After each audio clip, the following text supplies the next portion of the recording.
আসসালামু আলাইকুম, কেমন আছেন সবাই? সেদিন গিয়েছিলাম ওয়ালমার্টে কিছু গ্লোসারি শপিং করতে আর ওয়ালমার্ট ফার্মেসি থেকে আম্মুর কিছু ওষুধ আনতে। প্রথমেই ঢুকে দেখি খুবই সুন্দর করে ডেকোরেশন করা, আর থিমটা ছিল ক্রিসমাসের। যেহেতু সামনেই ক্রিসমাস, তাই ক্রিসমাস থিমেই সাজানো ছিল, দেখতে খুবই সুন্দর লাগছিল। প্রথমে আমরা নিয়েছিলাম আইভির লিটার, যেখানে আইভি পটি করে। যাই হোক, তারপরে নিয়েছিলাম পানি। আমরা প্রায় এখানে সবাই বাটল ওয়াটার ইউজ করি, তাই পানি আমাদের প্রতি সপ্তাহে প্রয়োজন হয়। আর পাশেই দেখলাম খুবই কিউট কিউট স্প্যাচুলা, এটাও ছিল ক্রিসমাস থিমে।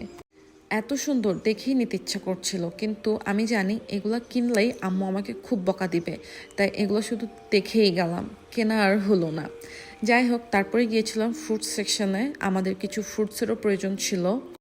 কি সুন্দর সুন্দর কালারফুল ফ্রুটস, দেখতে খুবই ভালো লাগছিল, কিন্তু নেওয়া হয়েছিল জাস্ট আপেল আর ডালিম। আমাদের অনেক ফল নেওয়া হয়, কিন্তু কখনোই খাওয়া হয় না, তাই যেটাই প্রয়োজন শুধু সেটুকুই নেওয়া হয়। তারপরে আমি দেখলাম এইদিকে ফাইরান সাহেব একটা গাড়ি আর হাতে কুকিজ নিয়ে দাঁড়িয়ে আছে। যদিও লাস্ট পর্যন্ত এগুলো আমি তাকে দিব না কিনে। যাই হোক, তারপরে গিয়েছিলাম একটু ফ্রোজেন সেকশনে। সেখানে গিয়ে নিয়েছিলাম এই ওয়াফেলটা। ফাইরান এটা খুবই পছন্দ করে, আর ফাইরানের পছন্দের আইসক্রিম।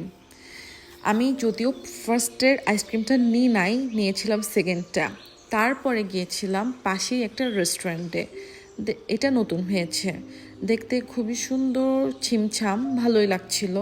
এটার ফুডও মাশাআল্লাহ। আমরা অর্ডার করেছিলাম 2টা ড্রিঙ্কস, আর আমি যদিও এই খাবারগুলো ট্রাই করিনি, করেছিল সিয়াম। ও বলেছিল খাবারটা বেশ মজার।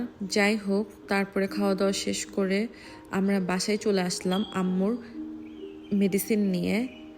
আর আজকের মতো এতটুকু। ইনশাল্লাহ দেখা হবে নেক্সট কোনো ভিডিওতে। আল্লাহ হাফেজ, ভালো থাকবেন সবাই।